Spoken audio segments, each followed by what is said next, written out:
Hello and welcome back to my channel Ease Neat with me.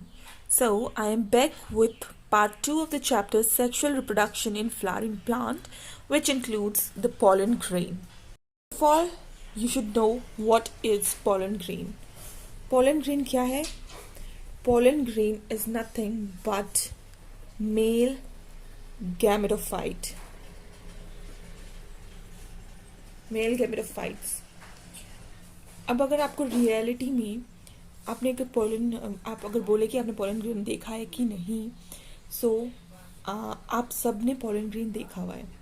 For example NCERT में जो example दिया है hibiscus का, उसी को मैं आपको बताती हूँ. If you touch any flower and आपके हाथ में येलोइश पाउडरी सब्सटेंस लग जाए, then that is pollen grain. जो येलोइश पाउडरी सब्सटेंस है वो पोलन ग्रेन है. एंड अगर आप उस येलोइश पाउडरी सब्सटेंस जो कि क्या है पोलन ग्रेन को ऑब्जर्व करेंगे माइक्रोस्कोप के अंदर, तो आपको क्या देखने को मिलेगा? आपको देखने मिलेगा डिफरेंट साइज, उनके डिफरेंट कलर्स, उनके different shapes and different designs. ये सब ना एनसीईआरटी के ही पॉइंट्स हैं. मैं आपको एनसीईआरटी ही पढ़ा रही हूँ, ठीक है? बस रीडिंग नहीं कर रही हूँ, बाकी उसी में जो लिखा है वही मैं आपको बता रही हूँ. तो इससे आपको क्या पता चल रहा है कि पोलन ग्रीन्स जो है वाइड वैरायटीज़ में प्रेजेंट है. ये नहीं कि वो मतलब सेम ही शेप, साइज एंड कलर्स के होंगे. There are wide variety of pollen Green's.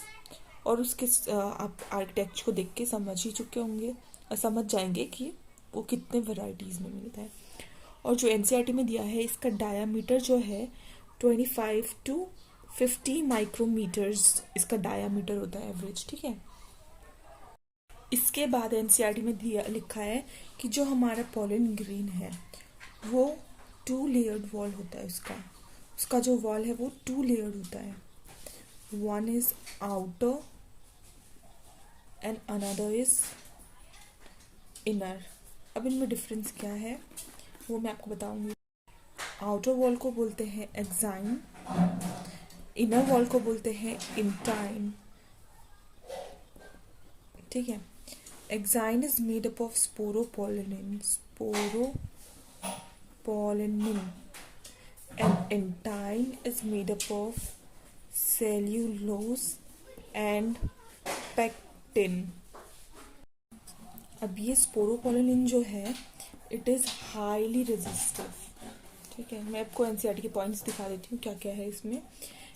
It is highly resistive organic material. और क्या है? It can withstand high temperature.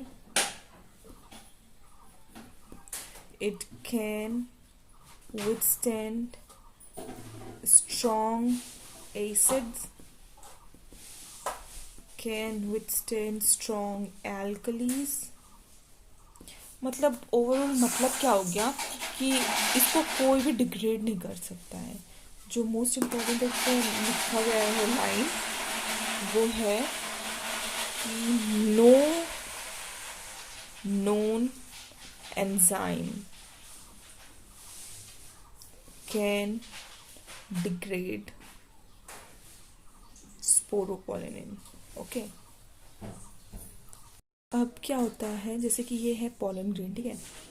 Pollen grain का वॉल है, इनर वाला क्या है?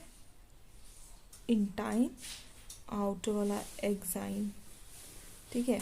तो ये बना है इनर वाला सेल्यूलोज एंड पेक्टिन से, आउटर वाला बना है, ये किससे बना है? स्पोरोपोलिनिन से. लेट अस टेक कि ये ऐसे, ठीक है? ये बना है स्पोरोपोलिनिन से. और देखो इस जगह पे क्या है? स्पोरोपोलिनिन एब्सेंट है, तो ये क्या है? ये हो जाएगा हमारा, इसको हम लोग बोलते हैं जर्म पोर. तो ये क्या हुआ? एंजाइम में प्रेजेंट है, तो आप याद रखना कि एग्जाइन में जो है जर्म पोर्स प्रेजेंट रहते हैं जहाँ स्पोरोपोलेनिन एब्सेंट होता है, ठीक है। अब हमने बात कर ली, ठीक है, इसकी। तो अब देखो क्या हमने बोल लिया, वॉल की बात कर लिया। वॉल के अंदर क्या होगा, मेम्ब्रेन होगा, उसके अंदर साइटोप्लाज्म होगा, न्यूक्लियस होगा। अब क्या है, जब ये पॉलन ग्रेन मैच्योर होता है, जब ये पॉलन ग्रेन मैच्योर होता है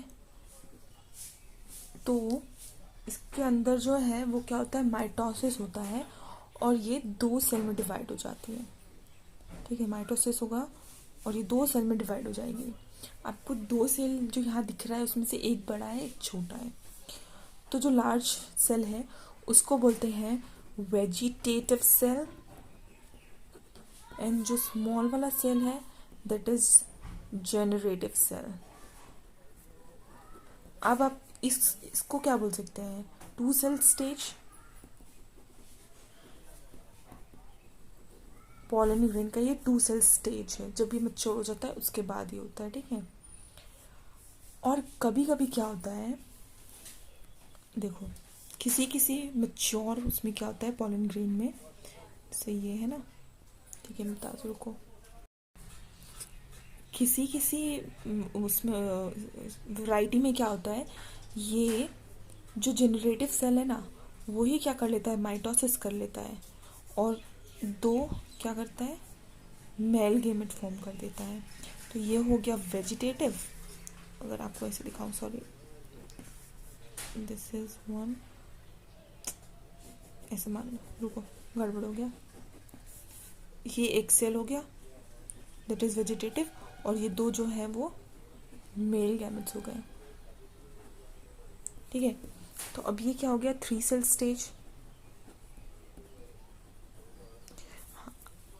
तो क्या होता है, किसी ज़्यादातर जो मैक्सिमम हमारे एंजियोस्पर्म्स हैं 60% उसमें क्या होता है, जो पॉलन ग्रेन है वो 2 सेल स्टेज में शेड होता है।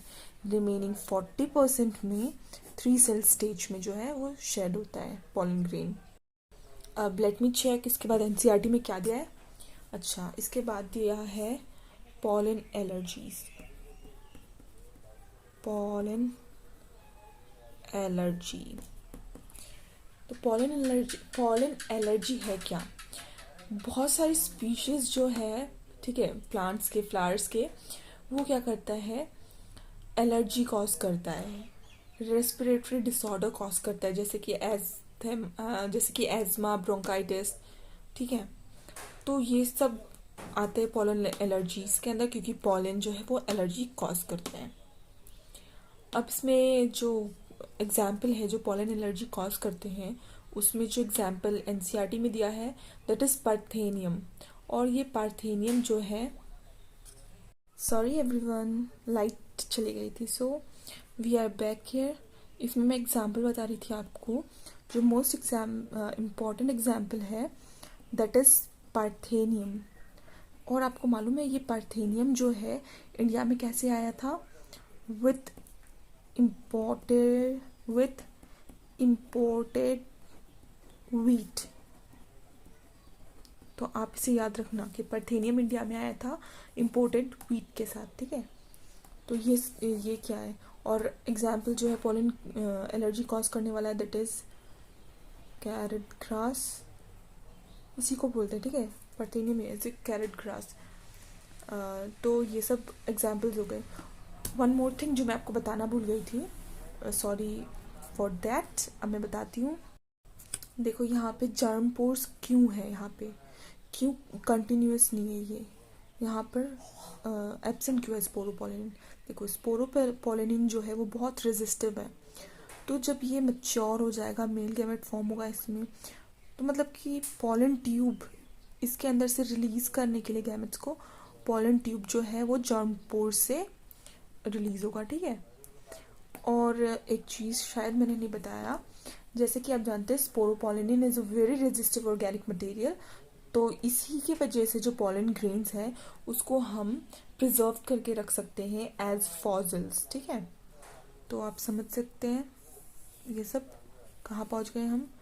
अब नेक्स्ट पॉलन एलर्जी हमने कर लिया, अब नेक्स्ट एनसीईआरटी में क्या है, नेक्स्ट जो दिया है दैट इज इट्स इम्पॉर्टेंस और वी कैन से यूज्ड क्यों होता है। पोलन ग्रेन्स जो है उसको, pollen grains first of all आप जानते हैं कि वो न्यूट्रिएंट में बहुत रिच होता है, ठीक है।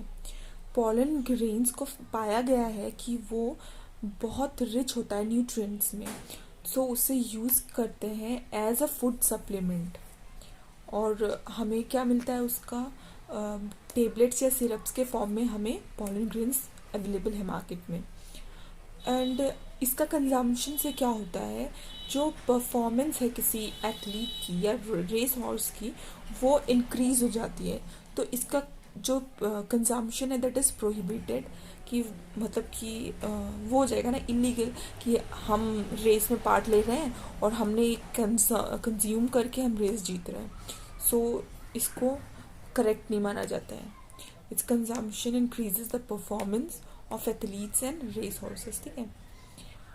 बस ये लास्ट टॉपिक एक बचा है जिसमें कि क्या बता रहे हैं कि पोलन ग्रेन्स जो है वो जैसे कि मैच्योर हो गया, शेड हो गया, ठीक है, फॉल हुआ, तो क्या होता है उनका ना वाइबल रहने का एक टाइम पीरियड होता है। रुको मैं थोड़ा कुछ लिख भी देती हूँ ताकि आप समझे।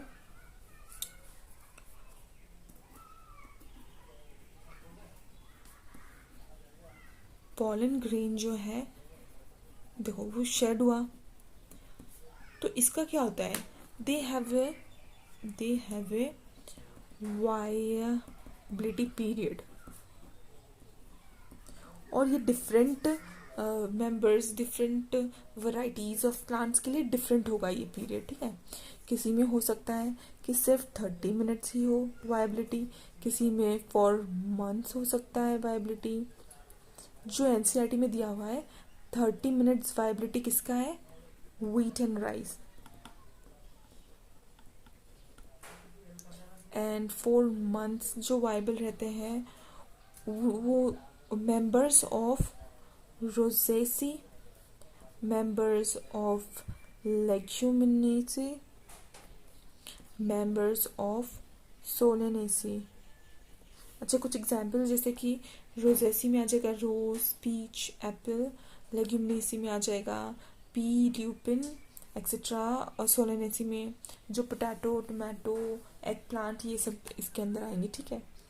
तो ये बता रहा है कि मतलब जो एनसीईआरटी में दिया है पैराग्राफ उसमें बता रहा है कि देखो वायबिलिटी तो पीरियड है इसका एक, ये नहीं कि अगर पोलन ग्रेन शेड होने के बाद वो मतलब अपने पूरे लाइफ टाइम के लिए क्या हो वायबल, नहीं।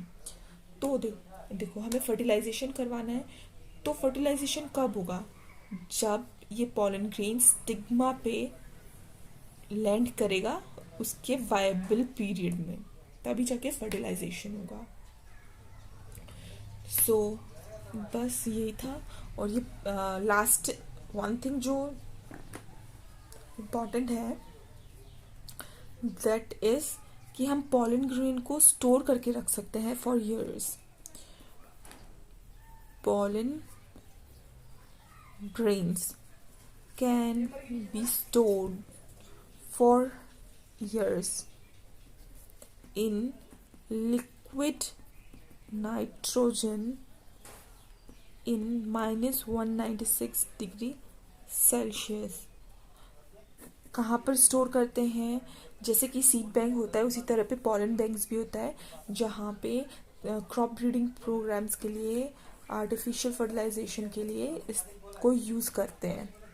देखो वैसे तो इसका एक वायबल पीरियड होता है, लेकिन अगर हम इसको आर्टिफिशियली कुछ कंडीशन देख के, कुछ टेम्परेचर देख कर स्टोर करें तो ये ईयर्स, फॉर मैनी ईयर्स ये क्या है वायबल रह सकते हैं। तो बस इतना ही था पोलन ग्रेन्स के अंदर। अब नेक्स्ट जो फीमेल पार्ट आएगा वो हम नेक्स्ट वीडियो में देखेंगे। Thank you for visiting my channel. If you liked it please like, share and subscribe and motivate me. Thank you.